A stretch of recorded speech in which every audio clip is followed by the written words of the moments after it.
The room didn't explode. It didn't erupt into chaos or argument. It simply went quiet. The kind of quiet that happens when 400 people stop breathing at the same time. That's how every person who was in that hangar on the morning of October 14th would describe it later. Not the sound, the absence of it. Her name was Wren Favre. She was 31 years old, 5 feet 4 inches, and had been assigned to the 3rd Special Operations Support Battalion out of Fort Bragg for the past 2 years.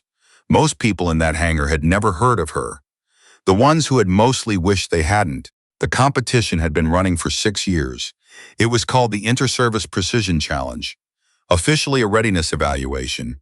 Unofficially the thing soldiers planned their entire training calendar around.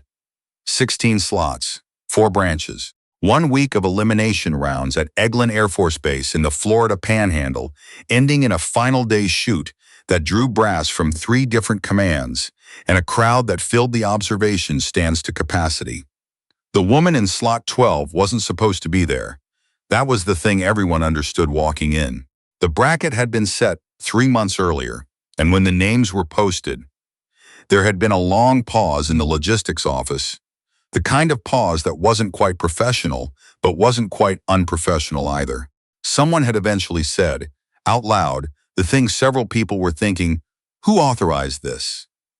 The answer came back in writing, on official letterhead, from a colonel named Bassett, who had retired the previous year and apparently had more patience for paperwork than his successors. The slot had been earned. The scores were documented. The authorization was valid. Wren Favre was in the bracket. She found out the way she found out most things, through a form email 3 weeks after everyone else. She read it once, set her phone face down on the table, and went back to the ballistic table she'd been working through before the interruption. She didn't tell anyone. The competitors arrived at Eglin on a Sunday. By Monday morning, the informal hierarchy had established itself the way it always does in military settings. Not through rank exactly, but through reputation, posture, and the unspoken geometry of who stands where in a room. Favre stood near the back. She wasn't hiding. She simply wasn't performing. She had her notebook open and was working through wind correction factors for the following day's stage, pencil moving in small, efficient strokes. Around her, the other competitors traded names and units and the kind of professional small talk that is really a form of threat assessment. A man named Sutter was holding court near the equipment tables.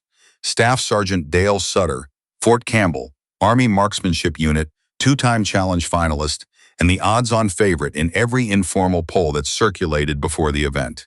He was 6 feet 2, broad-shouldered, and had the easy authority of someone who had never had to argue for a seat at a table. He was also, by most accounts, genuinely talented. The two things were not mutually exclusive, and it would be dishonest to pretend otherwise. He noticed Favre the way a person notices something that doesn't quite fit the pattern of a familiar room. A beat too long, a slight recalibration. He didn't say anything Monday. He waited until Tuesday, which was worse. The first stage was a cold bore qualification. 1 round, no warm-up, maximum distance, under a time limit that didn't allow for anything except instinct and preparation. Favre shot 3rd.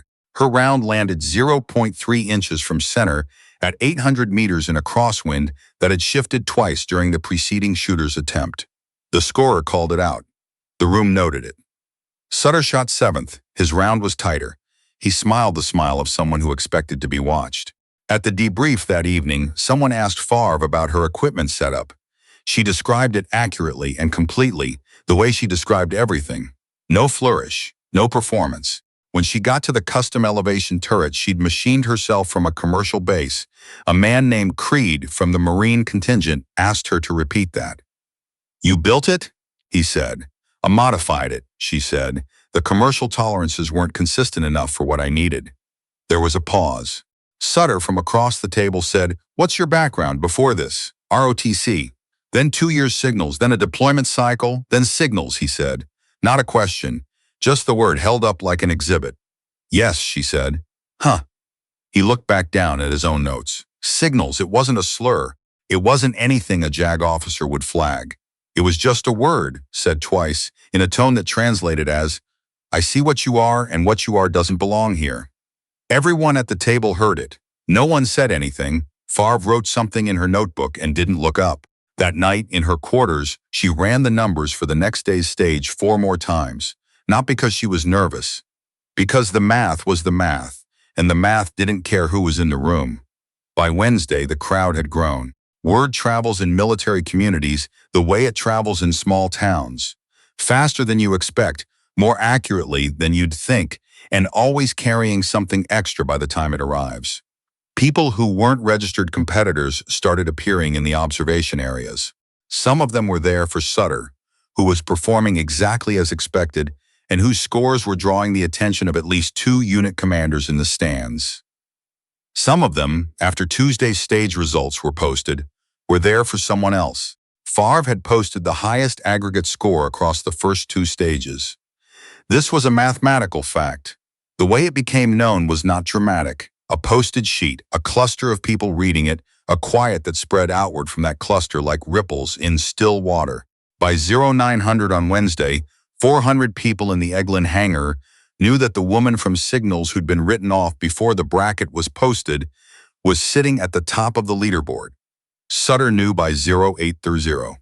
He was professional about it, which in some ways was worse. He didn't say anything dismissive or obvious. He simply began performing his scrutiny in public, asking, within earshot of others, whether the scoring system accounted for equipment modifications, whether the judges had independently verified calibration, whether there were procedural questions worth flagging. Each question was reasonable on its own. Together they formed a shape. The range officer, a master sergeant named Poole, who had been running precision events for 11 years, listened to the third question and then said, flatly, "The scores are clean, Staff Sergeant." Sutter nodded. "Of course," he said, just being thorough. Favre was at the cleaning station when this happened. She heard it. She kept cleaning her rifle. She understood something that Sutter did not yet understand about himself. His confidence had developed a leak. The questions he was asking weren't thorough. They were anxious. And anxiety in a precision shooter is the beginning of the end. The Wednesday afternoon stage was a multi-target sequence. 5 steel plates at varying distances, called in random order, timed from first shot to last. It was designed to test adaptability, the ability to reset, recalculate, and execute under conditions that changed faster than a plan could hold. It was, in other words, designed for exactly the kind of shooter Wren Favre had spent 8 years becoming. She had grown up in a specific kind of quiet. A rural quiet, the kind shaped by distance and weather, and the particular patience required to wait for a moment that might not come. She'd grown up in western Kansas, on land her grandparents had farmed, where the horizon was a thing you learned to read rather than ignore. Wind wasn't background noise. It was information. She'd discovered marksmanship through a 4-H program at 14 and had understood almost immediately that it was less about shooting and more about everything that happened before the shot. The calculation, the patience, the ability to hold a variable in your head while 3 other variables shifted around it. By the time she was 18, she was out shooting men at state-level competitions who had been shooting for 30 years. By 22, she was doing it inside the Army. By 28, she had developed a system for long-range ballistic correction that 2 ammunition engineers had independently told her was publication-worthy. She had not published it. She wasn't interested in publication. She was interested in the shot. The Wednesday results made the silence of the morning look like a dry run. 5 targets, 5 shots. Her split times, measured in fractions of a second, were so consistent that the timer operator checked the equipment twice before logging them.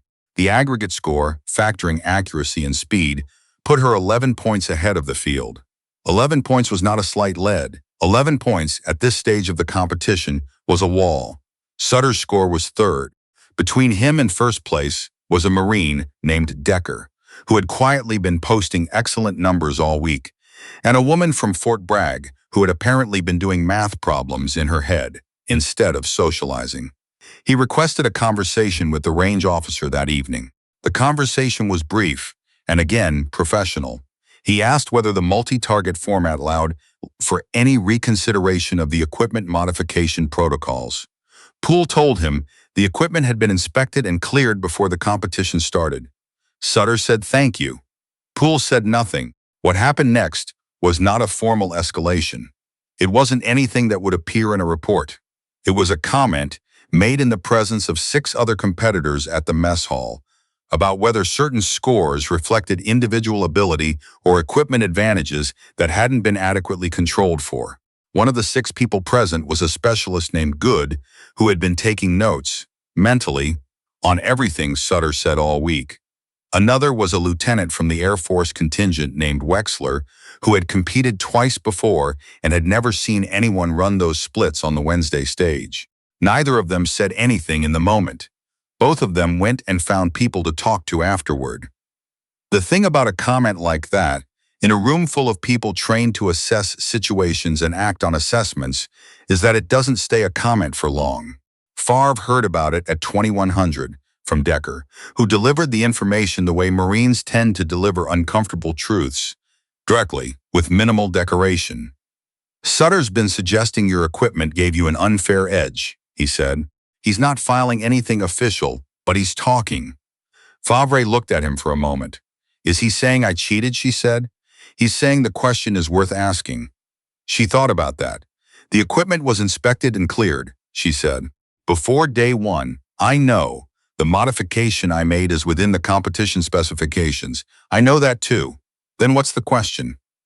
Decker was quiet for a second. "The question," he finally said, "is whether someone like you was supposed to be this far ahead at this point." The room was empty except for the 2 of them and the particular quality of silence that sits in a space after something honest has been said. "Someone like me," she repeated. "That's his question, not mine." She nodded slowly. She didn't say anything else that night. She went back to her quarters, sat at the small desk, and did not open the ballistic notebook. She sat with her hands flat on the table and thought about a morning in western Kansas when she was 15, when she had made a shot at 400 yards in a 20-mile-per-hour crosswind, and the man running the line had said, without looking at her, "That's not beginner's luck twice in a row." She'd known then what she knew now. Proof wasn't a conversation. Proof was a pattern that accumulated until it couldn't be argued with. She had 2 more stages. Thursday brought the most talked-about moment of the week, and it happened before a single shot was fired. The morning briefing took place in the main hangar, all 16 competitors present, with range staff and approximately 400 observers filling the space. It was administrative in format. Rules reminders, stage logistics, weather conditions. The kind of briefing that everyone has heard 50 times and that exists primarily to make sure the documentation is complete. Sutter chose this moment to speak. He raised his hand during the equipment review portion and asked, in front of everyone, whether it would be appropriate to have a second inspection of any significantly modified equipment. His phrasing was careful, his tone was measured, and every person in the room understood exactly who he was talking about and why. There was a pause. The range officer, Poole, looked at him. Then he looked at the equipment officer standing to his left. Then he looked back at Sutter. "All equipment," Poole said, "was inspected and cleared before day one, per competition protocol. That process is complete." "Of course," Sutter said. "I just want to make sure the integrity of the results is." "The integrity of the results," Poole said, and his voice had changed, not loudly, but in the way a change of air pressure changes a room, "is not in question, Staff Sergeant, from anyone's perspective except the one you're currently presenting." 400 people in that hangar went still. Sutter sat down. Favre was in the 3rd row. She had not turned around during the exchange. She had her notebook open. People near her would say later that she never stopped writing. She understood what the moment meant, not for her reputation, but for his performance. There is a documented psychological phenomenon in high-stakes competitive environments. When a competitor shifts from executing their own game to managing their opponent's legitimacy, they have already ceded something that cannot be recovered within the time frame of the competition.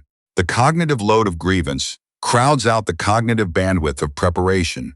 Sutter was still in the building, still in the competition, still technically capable of posting scores that could close the gap. But he had just spent a significant amount of mental energy on a move that failed publicly in front of 400 witnesses And the best precision shooters in the world have a word for what that kind of failure does to the hours that follow it. They call it drift. The Thursday stage was a simulation of forward observer conditions, indirect targeting, multiple unknown distances, environmental variables that had to be calculated in real time from observable data rather than provided specs. It was the stage that most closely approximated actual field conditions, and it was the stage that most reliably separated shooters who had prepared from shooters who had performed. Favre went 7th. She spent 90 seconds on observation before her first shot, longer than any previous competitor, and then shot the stage clean. Every target, every distance, margins that made the range staff check the spotting equipment twice. Her final aggregate score, posted that afternoon, was not close. The gap between first and second place was not 11 points. It was not 15. It was 23 points. A margin that, in 6 years of the Inter-Service Precision Challenge, had never been achieved by any competitor at any stage. The record had been 21. She broke it by 2, without appearing to notice that she'd done it. Sutter finished 4th. He had drifted exactly as the math suggested he would. He sat very still when the results went up. The people near him said later that his expression didn't change, that he looked for a long time at the number next to his name, and then at the number next to hers, and then at nothing in particular. Favre wasn't looking at the board. She was talking to Decker about something unrelated to the results. He said later he thought she was asking him about the best route to the airport. When someone came and found her to tell her what the margin was, she listened, nodded once, and went back to the conversation. She did not celebrate. She did not turn to look for Sutter in the room. She did not do anything that could be characterized as anything other than a woman finishing a competition and thinking about the next thing on her list. That restraint, that specific chosen restraint, was the thing people talked about most in the months that followed. More than the scores, more than the record, more than the argument in the hangar on Thursday morning. The fact that she won by 23 points in front of 400 witnesses and acted like she was still doing math. Because she was. That was the thing Sutter had never understood about her, and the thing that made his campaign against her legitimacy look, in retrospect, like someone arguing about the rules of a game they had already lost. The formal results ceremony was brief. A podium, a certificate, a handshake from a general who had been watching since Wednesday and whose expression, in the photos taken that morning, could be described as thoughtful. Sutter was present. He stood in his place, in the formation, and he shook her hand when protocol required it, and whatever he said in that moment, only the two of them heard it. When she was asked about it later, in an after-action interview, she said, "He was professional." She didn't elaborate. She didn't need to. What happened in the weeks after was not dramatic. It wasn't a viral moment or a news story or a speech. It was smaller than that and more durable. The modification to her elevation turret, the one Sutter had suggested was an unfair advantage, was submitted to the competition's technical committee at Poole's personal recommendation. 2 engineers reviewed it. Their assessment, which ran to 11 pages, concluded that the modification represented a meaningful and original approach to calibration consistency and recommended it be considered for incorporation into standard competition equipment guidelines. The document crossed 3 desks before landing on the desk of a woman named Colonel Aurelia Vance, who ran the Small Arms Training Program at Fort Benning and had, coincidentally, been in the hangar on Thursday morning. She read the 11 pages in one sitting. Then she called the author. Favre answered on the second ring. Vance asked if she'd be willing to come to Benning and talk through the methodology. Favre said yes. She asked when. Vance said as soon as she could get there. She drove down 2 weeks later. She was there for 6 hours. On the drive back north, she stopped for gas somewhere in central Georgia, stood in the parking lot in the late afternoon light, and called her sister in Kansas. Her sister asked how it went. "Fine," she said. "They had questions. Did you answer them?" "Yes." "Good questions or bad questions?" Favre thought about it. She thought about the room at Benning, the whiteboard covered in her own handwriting, the engineers leaning forward, Vance asking a question about wind variance at extreme range that nobody had ever asked her before. The feeling of being in a room where the questions came from curiosity and not from fear. Good ones, she said. Really good ones. Her sister said she was proud of her. Wren Favre stood in a gas station parking lot in Georgia and looked at the horizon. Flat here, not like Kansas, but a horizon is a horizon, and you learn to read it no matter where you are. And she felt, not triumph, not vindication, but something quieter and more permanent than either of those things. She felt like someone who had done the work and let the work speak and waited for the room to catch up. The room had caught up. She drove home.